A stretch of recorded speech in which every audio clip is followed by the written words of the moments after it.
जय हिंद प्यारे दोस्तों, दीप एकेडमी के यूट्यूब चैनल पर आप सभी का स्वागत है। आइए आज हम इस वीडियो में देखते हैं कि जो कि औसत चैप्टर क्या देखते हैं, औसत। तो औसत से हमने एक वीडियो में पढ़ा था कि प्राकृतिक संख्या, सम संख्या और विषम संख्याओं का औसत हमने यहाँ तक देखा था। तो आज हम इस वीडियो में देख रहे हैं कि अभाज्य संख्याओं का औसत कैसे निकाला जाता है। तो पहले हम जानते हैं कि जैसे प्रश्न आपसे पूछे प्रथम 5 अभाज्य संख्याओं का औसत ज्ञात करें, तो प्रथम 5 अभाज्य संख्याओं का औसत आप कैसे ज्ञात करेंगे। तो अभाज्य संख्या जो केवल एक और स्वयं से विभक्त हो उसे हम अभाज्य संख्या कहते हैं। वे संख्याएं जो केवल किससे विभक्त हो, एक और स्वयं से विभक्त हो, उसे हम अभाज्य संख्या कहते हैं। जैसे अभाज्य संख्या क्या हो गई, 2, 3, 5, 7, 11, 13, 17 और डाट डाट डाट और आपका अनंत है। ये सब अभाज्य संख्याएं होती हैं। तो परीक्षा में आपसे क्या पूछा जाता है कि प्रथम 5 अभाज्य संख्याओं का औसत ज्ञात करना है। तो प्रथम 5 अभाज्य संख्या क्या लिखेंगे, आपका यही हो जाएगा 5 अभाज्य संख्या। तो हमसे पूछा है इनका औसत क्या होगा। तो औसत होता है क्या, इनको जोड़कर जितनी संख्याएं होती हैं उससे भाग दिया जाता है। तो औसत बराबर होता है कुल पदों का योग और बटे पद की संख्या। औसत बराबर होता है कुल पदों का योग बटे पद की संख्या।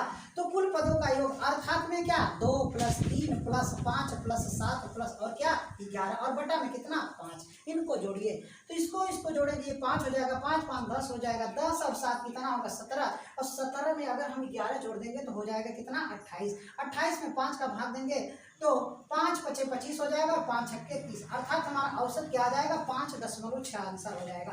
कितना आंसर हो जाएगा 5.6 हो जाएगा। तो ऐसे ही हम आगे भी क्वेश्चन प्रैक्टिस करते हैं। थोड़ा सा हम अभाज्य संख्याओं के बारे में जान लेते हैं। तो अभाज्य संख्याओं का अगर आपसे पूछा जाए अभाज्य संख्या के कितने गुणनखंड होते हैं, तो अभाज्य संख्या के केवल 2 गुणनखंड होते हैं।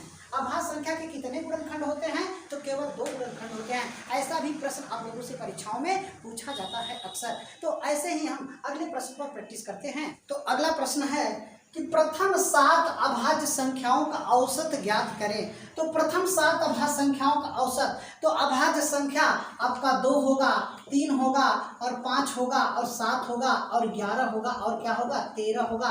13 के बाद क्या होगा आपका 17 हो जाएगा। तो प्रथम 7 अभाज्य संख्या 2, 3, 5, 7, 11, 13 और 17। आप लोगों से प्रश्न कंफ्यूजन होता है कि 2 एक सम संख्या है, तो 2 को छोड़कर बाकी सभी अभाज्य संख्याएं विषम संख्या होती है। 2 को छोड़कर बाकी सभी अभाज्य संख्याएं क्या होती हैं, विषम संख्याएं होती हैं। तो आपका अभाज्य संख्या कहाँ शुरू हुआ, 2 से 3, 4, 5।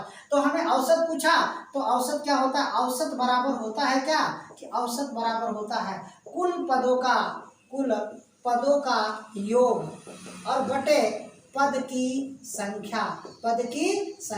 तो कुल पदों का योग बटे पद की संख्या।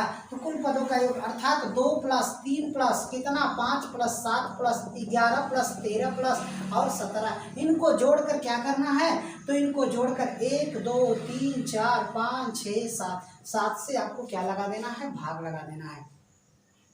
अर्थात देखिए हम जोड़ने के बजाय अगर हम छोड़ना सीखे, कई बार में ये कटेगा, तो ये 7 से अगर भाग लगाएंगे तो एक बार में कटेगा, अर्थात आप 1 लिख लीजिए। अब बताइए इसको जोड़िए 5 2 7, ये भी कट जाएगा, अर्थात में एक बार में कटेगा, ये भी कट जाएगा। अर्थात इसको जोड़िए 11 और 13 आपका 14 2 बार में कटेगा, तो यहाँ कई बार में 2 बार में लिख दीजिए। और आप बताइए इसको जोड़िए 13 और 17 को जोड़ेंगे तो हो जाएगा 30। तो 30 में अगर 7 से भाग देंगे तो कई बार में जाएगा, तो 7 चौके 28, तो 4 बार में जाएगा। कई बार में 7 चौके 28, कई शेष बचेगा 2 शेष बचेगा। कितना शेष बचेगा, 2 शेष बचेगा। तो 2 को 2 में अगर हम 7 से भाग देंगे तो जो भी मान आएगा पॉइंट में आएगा। इनको जोड़िए अब 7 में 7 दूनी 14, अर्थात हमारा आंसर जो बनेगा 4 2 6 और 6 2 कितना हो जाएगा 8। 8.2 हमारा औसत आ जाएगा। औसत क्या आ जाएगा 8.2 आ जाएगा। या तो इनको पूरे को जोड़कर भाग दीजिए, या तो आप 2 3 5 इसको जोड़ में जहाँ 7 पहुँचे वो एक बार में कटे उसको आप बताइए। फिर अगर 5 2 7 कट रहा है, 7 खुद ही कट रहा है एक बार में, अर्थात इनको आप कई बार में कटता जा रहा है। आप ऐसे लिखते जाइए और आप औसत आपका आंसर हो जाएगा। ठीक, तो अगला ही प्रश्न आप लोगों से 2 प्रश्नों पर और प्रैक्टिस करते हैं कि हमसे पूछ रहा है कि 8, 7, 5, 9, 8 का औसत ज्ञात करें। तो अगर इनका औसत आपसे पूछा जाए, इन संख्याओं का औसत, तो आप लिखेंगे 8 + 7 + 5 + 9 प्लस कितना 8 और बटा में कितना कई संख्या 1 2 3 4 5, तो 5 से आप भाग लगाएंगे। अर्थात आप बताइए इनको अगर जोड़िए 8 और 7, 8 7 15, तो 5 का भाग लगाएंगे, 8 7 15, 15 में 8 का 15 में 5 का भाग लगाएंगे, कई बार में कटेगा तो ये 3 बार में कट जाएगा। अर्थात यहाँ 3 लिखे, 5 3 15। अब बताइए इसको आप जोड़िए 9 5 14, 9 5 14, 14 और 8 कितना होता है, तो 14 और 8 आपका हो जाएगा, 14 और 8 22 हो जाएगा। 22 में अगर हम 5 का भाग देंगे तो 5 चौके 20 और आपका शेष 2 बचेगा, यहाँ पर पॉइंट लगा दीजिएगा। अर्थात में आपका ये प्लस पॉइंट में आ जाएगा, तो बचेगा 2 शेष, 2 यहाँ पे शेष बचेगा, क्योंकि इनको जोड़ने पर आएगा कितना 22, 22 5 चौके 20, 2 शेष बचेगा, तो 5 चौके 20 हो जाएगा। अर्थात में 4 3 7.4 आपका औसत हो गया। अर्थात कुल पदों को जोड़कर अगर हम 2 का भाग लगाइए, या देखिए इनको जोड़िए 8 7 15, ये कट जा रहा है कई बार में, ये 3 बार में कट रहा है, 3 बार लिख दीजिए। अर्थात इसमें 1 5 एक बार में कटेगा, 1 लिख दीजिए, ऐसा भी कर दीजिए।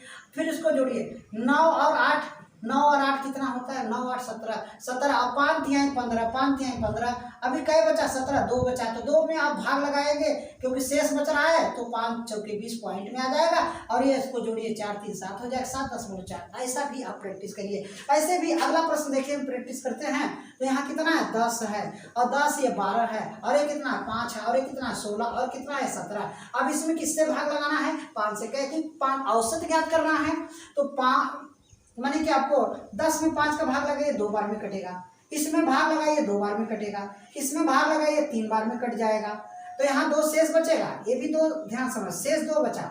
अब इसमें आप 5 का भाग लगाइए, कई बार में कटेगा, 3 बार में कट जाएगा, 3 बार में कट गया, 1 शेष बचेगा, 1 शेष बचेगा, और यहाँ पे हो जाएगा कितना, ये आपका 20 हो जाएगा, क्योंकि इसमें जोड़े 20, तो 5 चौके 20, इनको जोड़िए 4 3 7 और 7 3 10, और 10 और 4 14, अर्थात इनका औसत कितना होगा, 14 हो जाएगा। अर्थात इनका औसत क्या हो जाएगा, 14 हो जाएगा। ठीक, तो इस तरह से आप प्रश्न प्रैक्टिस करिए, आपका बिल्कुल आंसर सही आएगा। ठीक, आगे भी हम कुछ और प्रश्नों को प्रैक्टिस करते हैं।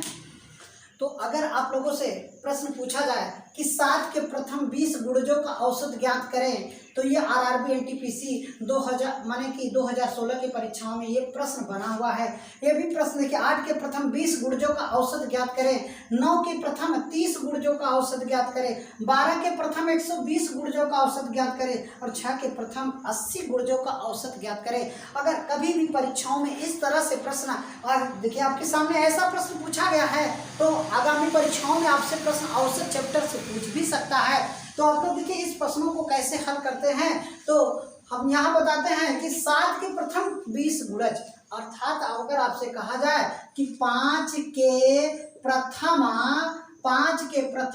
3 गुणज, 5 के प्रथम 3 गुणज का मतलब क्या होता है, तो 5 का 5, 5 दूनी 10, और 5 तिहाई 15, अर्थात 5 10 और 15, ये आपकी 5 के प्रथम 3 गुणज हो गए। 5 के प्रथम कै गुणज, 3 गुणज हो गए। तो ऐसे ही आपसे पूछ रहा है 7 के प्रथम 20 गुणज, अर्थात यहाँ पर 5 तिहाई 15, तो प्रथम संख्या 5, तो अंतिम संख्या कितना 15, बीच में डॉट डॉट डॉट। ठीक, बीच में डॉट डॉट डॉट।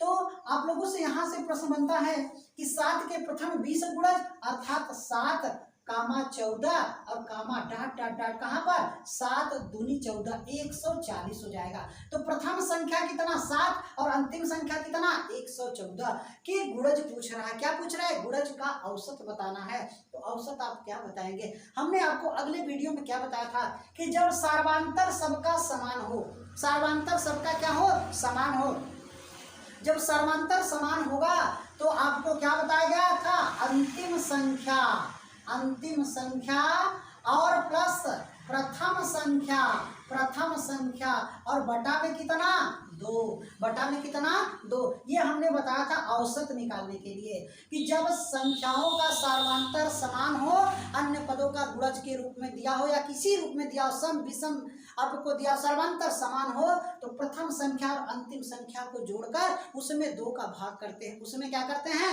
2 का भाग करते हैं। अर्थात 140 और प्लस कितना 7 और बटा में 2, तो 147 बटा में 2, तो क्या आंसर बनेगा तो 2 सत्ते 14 और 2 तिहाई 6, 2 पंजे 10 हो जाता, अर्थात 73.5 आपका आंसर किसका होगा?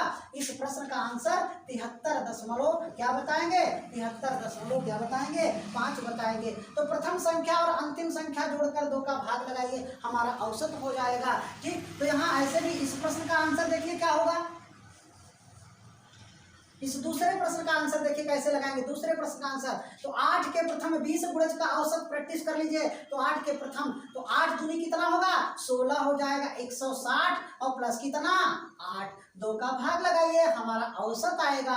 तो ये 168 में 2 का भाग लगाइए, 2 अट्ठे 16, 2 चौके, अर्थात इस प्रश्न का आंसर क्या आ जाएगा? 84 हो जाएगा। इस प्रश्न का आंसर क्या हो जाएगा? 84 हो जाएगा। अब देखिए यहाँ पर क्या करना है कि इसका गुणा इसमें करें, 9 त्रिक 27 हो जाएगा और 9 जोड़ दीजिए तो हो जाएगा, 2 का भाग लगाइए तो 279 में भाग लगाइए 2 का, तो क्या आंसर बनेगा? तो 2 एक का 2 हो जाएगा, 2 तिहाई 6 और 2 नवा 18, 2 पंजे 10, 139.5 औसत आएगा। क्या आएगा? 139.5 आएगा। तो 12 के प्रथम 120 गुणजों का औसत बताइए। 12 के प्रथम 120 गुणज का औसत, तो आपका क्या करना, 12 गुणा में 144 हो जाएगा, 144 यहाँ पे 0 1440 और प्लस कितना 12 और बटा में क्या कर देना है? 2 कर देना है, अर्थात इसको जोड़ दीजिए तो हो जाएगा 1452 बटा 2, अर्थात में 2 सत्ते 14 और 2 दूनी 4 और 2 छक्के 12, अर्थात में आंसर इसका क्या हो जाएगा? 726 औसत आएगा। कितना आएगा? 726 औसत हो जाएगा।